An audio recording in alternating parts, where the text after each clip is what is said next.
Supreme court की रोक के बावजूद रेवंत रेड्डी की सरकार ने 400 एकड़ में फैले जंगल को रातों रात कटवा दिया।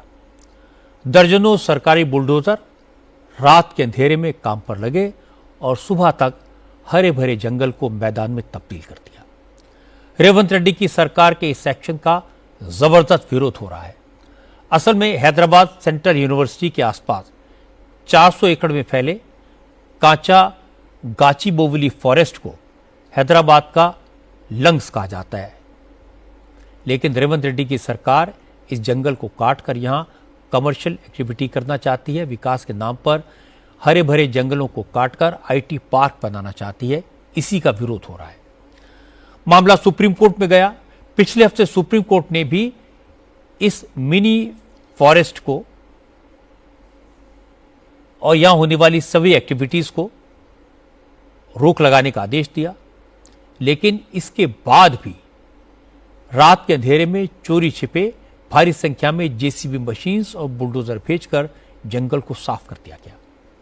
इस इलाके में मौजूद वाटर बॉडीज को भरने की कोशिश की गई।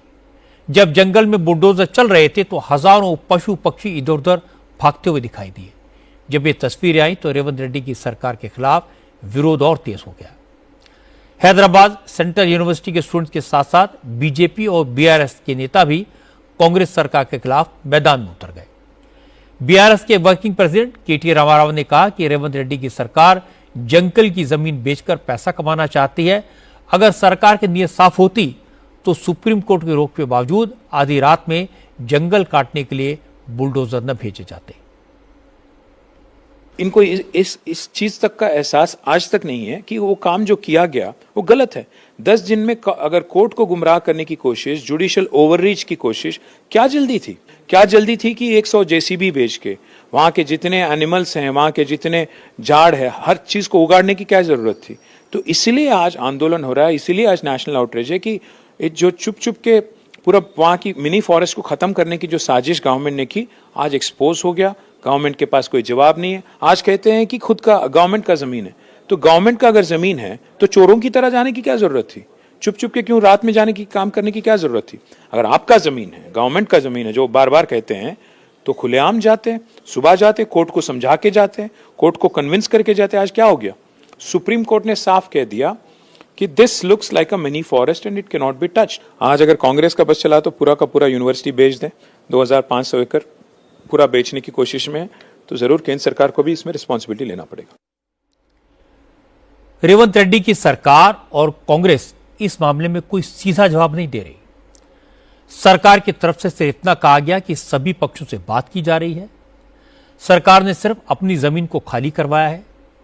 तेलंगाना कांग्रेस के अध्यक्ष महेश कुमार गौड़ ने कहा, बीआरएस को इस मामले में बोलने का कोई हक नहीं है, क्योंकि चंद्रशेखर राव की सरकार ने हजारों एकड़ जमीन बेच दी, लाखों पेड़ काटकर शहर को कंक्रीट का जंगल बना दिया। विपक्षी तो बोलते हैं केसीआर, यही केसीआर 10,000 से ज्यादा एकड़ लैंड हैदराबाद के प्राइम प्रॉपर्टी बेचे सो है, 1 लाख से ऊपर लैंड डिफॉरेस्ट करा है। उनको क्या हक है बोलने के लिए? हैदराबाद और तेलंगाना को तबाह करे सो लोग, आज बोलने का हक नहीं है। सरकार में जो भी डिसीजन लेना है, रेवंत रेड्डी साहब as a chief minister will take the decision. तो अल्टीमेट डिसीजन बाद में लेंगे, सबसे सोच विचार करना, ये तो डेमोक्रेटिक सिस्टम में एक वसूल है। हैदराबाद यूनिवर्सिटी फॉरेस्ट मामले में बीजेपी ने भी रेवंत रेड्डी की सरकार पर हमला किया।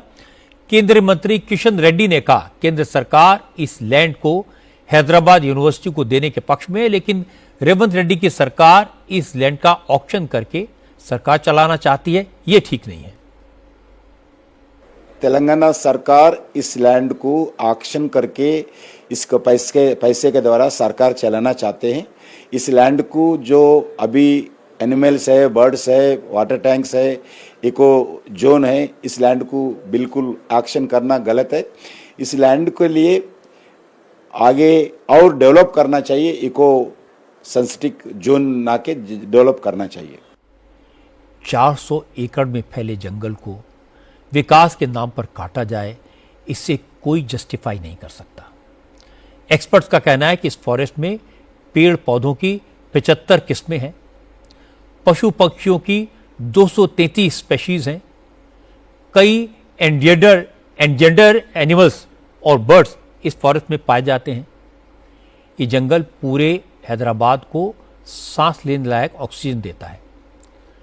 अगर ये जंगल नष्ट हो गया तो हैदराबाद और उसके आसपास के इलाके में गर्मी बढ़ जाएगी, टेम्परेचर 3 डिग्री तक बढ़ जाएगा।